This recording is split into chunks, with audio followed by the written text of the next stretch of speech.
അപ്പോൾ ഇന്നത്തെ പരിപാടി എന്താണെന്ന് വെച്ചാൽ നമ്മൾ കുറച്ച് കപ്പയുണ്ട് കേട്ടോ. നമ്മുടെ മുറ്റത്തൊരു 8-10 ചുവട് കപ്പ നട്ടിട്ടുണ്ടായിരുന്നേ. അപ്പോൾ അതിൻ്റെ കാടൊക്കെ കഴിഞ്ഞ ദിവസമൊക്കെ ചെത്തിയൊക്കെ വൃത്തിയാക്കി എന്താണ് നമ്മൾ കപ്പയ്ക്കിട കളയ്ക്കാന്ന് പറയല്ലേ, അങ്ങനെയൊക്കെ പണ്ടുള്ളവരൊക്കെ കപ്പയ്ക്കിട കളയ്ക്കുക, അതേപോലെ മണ്ണ് കൂട്ടി കൊടുക്കുക, വളമിടുക, അതൊക്കെ എന്താ പറയണ്ടേ, ഇപ്പം ഓർക്കാനേ പറ്റുള്ളൂ. ഇപ്പം അങ്ങനത്തെ പരിപാടികളൊന്നും ഇല്ല. കാരണം എല്ലാവർക്കും കപ്പ നടാനും ചേന ചേമ്പൊക്കെ നടാൻ മടിയാണ്. കാരണം ഈ പന്നിയുടെയൊക്കെ ശല്യം ഉള്ളതുകൊണ്ടല്ലേ. അപ്പം നമുക്കും ഉണ്ട്, എന്നാലും നമുക്ക് എന്താ പറയണ്ട ഒരു കൊതി. അതുപോലെ ഒരു 3-4 ചുവടെങ്കിലും നട്ട് കിട്ടിയാലോ എന്ന് ചോദിച്ചിട്ട് അങ്ങനെ നട്ടതാണ് കേട്ടോ. അപ്പോൾ ഇപ്പം നോക്കുമ്പോൾ അതിന് കുറച്ച് വളമിടാനൊക്കെ ഒന്ന് സമയമായിട്ടുണ്ട്. അപ്പോൾ അങ്ങനെ കാടൊക്കെ ചെത്തി വീണ്ടും അതാ നമ്മുടെ കാടൊക്കെ അതേപോലെ കിളിർത്തും വന്നിട്ടുണ്ട്. ഇതൊരു ഭയങ്കര ടാസ്ക്കാണ് കേട്ടോ, ഈ കാട് ചെത്തുക, ഇതിൻ്റെ ചുവട്ടിലെ പുല്ല് പറിക്കൽ. കാരണം അതുപോലെ പറിച്ച് നമ്മളൊരു 3-4 ദിവസം കഴിയുമ്പോഴത്തേക്ക് വീണ്ടും അതേപോലെയാകും. അപ്പോൾ ഇനി എന്നാൽ പിന്നെ വളമൊക്കെ ഇട്ട് കൊടുത്ത് നമ്മൾ മണ്ണൊക്കെ കൂട്ടുമ്പോഴത്തേക്കും കുറച്ച് കാട് അങ്ങനെ ചുവട്ടിലേ പോകും. അതുകൊണ്ട് വിചാരിച്ചു ഇനി അങ്ങനെ ചെയ്യാമെന്ന് വിചാരിച്ച്. അപ്പോൾ അതിൻ്റെ ചുവട്ടിലെ മണ്ണൊക്കെ ഒന്ന് ചെറുതായിട്ടൊന്ന് ഇളക്കിയിട്ടേ നമ്മുടെ ചാണകപ്പൊടിയും ചാരവും ഇല്ലേ, അതാണ് കേട്ടോ ഞാൻ ഇട്ട് കൊടുക്കുന്നത്. നിങ്ങളൊക്കെ ഈ വളമാണോ ഇട്ട് കൊടുക്കുന്നതെന്ന് കമൻറ്റ് ചെയ്യണേ.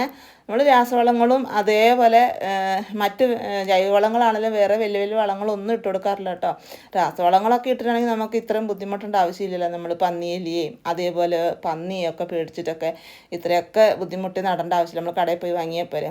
അപ്പോൾ ജൈവവളം അതുപോലെ ചെറിയ ചെറിയ ജൈവവളങ്ങൾ മാത്രമേ ഇട്ട് കൊടുക്കാറുള്ളൂ കേട്ടോ.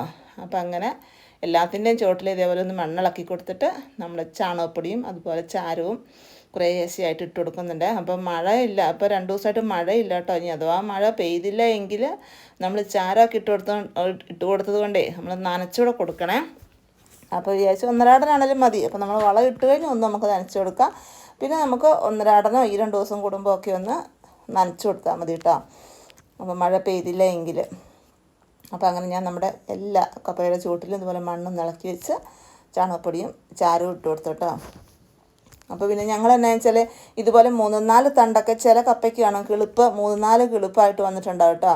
അതിൽ ഞങ്ങൾ 2 മാത്രം നിർത്തിയിട്ട് ബാക്കി ഉള്ളത് എന്ന് വെച്ചാൽ ഉഷാറില്ലാത്ത തണ്ട് കാണുമല്ലോ, അതങ്ങ് അടത്തി കളയേ, അല്ലെങ്കിൽ ചുവടെ ഒന്ന് കട്ട് ചെയ്തങ്ങ് കളയും കേട്ടോ. നിങ്ങളൊക്കെ ഇങ്ങനെ ചെയ്യാറുണ്ടോ? അപ്പോൾ എന്ന് വെച്ചാൽ ആ 2 ബാക്കിയുള്ളത് നല്ല ഉഷാറായി വന്നോളൂ, ബാക്കി അങ്ങ് അടർത്തി കളയുവാണെങ്കിൽ.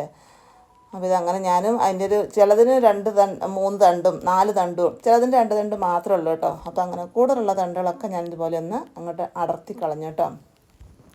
അതിന് ശേഷം നമുക്കിനി അതിന് മണ്ണ് കൂട്ടി കൊടുക്കണ്ടേ. ചുവട്ടിലേക്ക് നല്ലതുപോലെ വളം ഇട്ടതിന് ശേഷം നല്ലതുപോലെ മണ്ണും കൂടി അങ്ങ് കൂട്ടി കൊടുത്താൽ നല്ല രീതിയിൽ കിഴങ്ങിറങ്ങും കേട്ടോ. അപ്പോൾ ഇതുപോലെയൊക്കെയാണ് എല്ലാവരും ചെയ്യുന്നതെന്നൊക്കെ ഒന്ന് കമൻറ്റ് ചെയ്യണേ.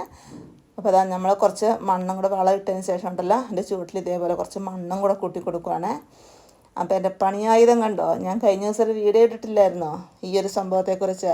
അപ്പോൾ ഒരുപാട് പേര് ഇത് എവിടെ നിന്നാണ് ഉണ്ടാക്കിയെന്നൊക്കെ ചോദിച്ചിട്ടുണ്ടായിരുന്നു, ഇത് എന്തും കൊണ്ട് ഉണ്ടാക്കിയതെന്നൊക്കെ ചോദിച്ചിട്ടുണ്ടായിരുന്നു കേട്ടോ. അപ്പോൾ നമുക്ക് പുല്ല് എത്താനും മണ്ണിളക്കാനും അതുപോലെ നമുക്ക് ഇതുപോലുള്ള ആവശ്യങ്ങൾക്കൊക്കെ നല്ലൊരു സംഭവം കേട്ടോ ഈ ഒരു പണിയായുധം. ഇത് ഈ ഒരു ഇതിൻ്റെതായിട്ടൊരു കുഞ്ഞു വീഡിയോ ഇട്ടതിനിപ്പം ഒരുപാട് പേര് അവരുടെയൊക്കെ അഭിപ്രായങ്ങളൊക്കെ ചോദിച്ചിട്ടുണ്ടായിരുന്നേ. അപ്പോൾ എൻ്റെ കുഞ്ഞടുക്കളത്തോട്ടത്തിലെ കുഞ്ഞു കൃഷികൾക്കൊക്കെ ആയിട്ട് ഞാൻ ഉണ്ടാക്കിയതാണ് കേട്ടോ.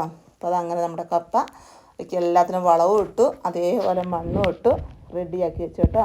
നമുക്കൊന്ന് വെള്ളം കൂടെ നനച്ച് കൊടുക്കാം. പിന്നെ നമുക്ക് 1-2 ദിവസവും വെള്ളം ഒഴിച്ച് കൊടുക്കാമെന്ന് വിചാരിച്ചു കേട്ടോ. അപ്പോൾ ഇതൊക്കെയാണ് കേട്ടോ എൻ്റെ കുഞ്ഞു കൃഷികളും കൃഷി രീതിയും ഒക്കെ. ഇഷ്ടപ്പെട്ടാലൊന്ന് ലൈക്ക് ചെയ്യുക, അതുപോലെ ആദ്യമായി കാണുന്നതാണെങ്കിൽ ഒന്ന് സബ്സ്ക്രൈബും കൂടെ ചെയ്തേക്കണേ. Okay, thank you.